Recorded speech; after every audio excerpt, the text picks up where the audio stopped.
ஹாய்ங்க, வணக்கம். இன்றைக்கி மசால் வடை தான் செய்ய போகிறோம். இந்த மாதிரி செய்து பாருங்கள், ரொம்ப டேஸ்ட்டாக இருக்கும். அதுக்கு நான் பட்டாணி பருப்பு எடுத்திருக்கேன். எல்லாம் கடலப்பருப்பில் தான் செய்வாங்க. ஆனால் அந்த பட்டாணி பருப்பில் செய்து பாருங்கள், ரொம்ப டேஸ்ட்டாக இருக்கும். ஒரு 3 மணி நேரம் நல்லா ஊற வச்சு எடுத்துக்கலாம் அந்த பருப்பை.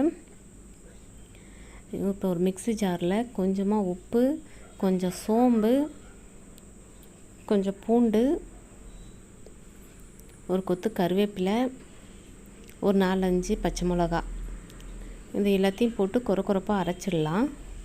அது கூடவே ஊற வச்ச பருப்பையும் சேர்த்து அரைக்க போகிறோம். தண்ணி இல்லாமல் சுத்தமாக வடிகட்டிட்டு போடுங்க. கொஞ்சம் கூட தண்ணி இருக்கக்கூடாது. தண்ணியோடு போட்டிங்கன்னா குழன்னு ஆகிடும், எண்ணெய் இழுக்க ஆரம்பிச்சிடும், வடையும் தட்ட வராது. இந்த மாதிரி அரைச்சி எடுத்துக்கலாம் கட்டியாக.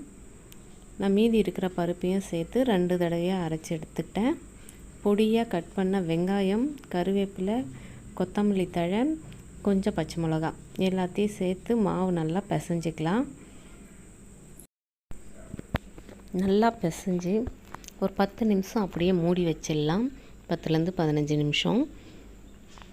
அதுக்கப்புறமா நல்லா எண்ணெயை சூடு பண்ணி உங்களுக்கு எந்த சைஸில் வேணுமோ அந்த மாதிரி தட்டி எண்ணெயில் போட்டு நல்லா பொன்னிறமாக பொரித்து எடுக்க வேண்டியது தான்.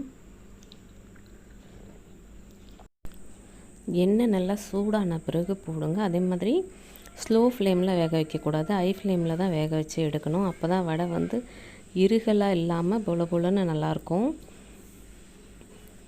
நீங்களும் இந்த மாதிரி பட்டாணி பருப்பில் செய்து பார்த்துட்டு எப்படி இருக்குன்னு சொல்லுங்கள். தேங்க்யூ.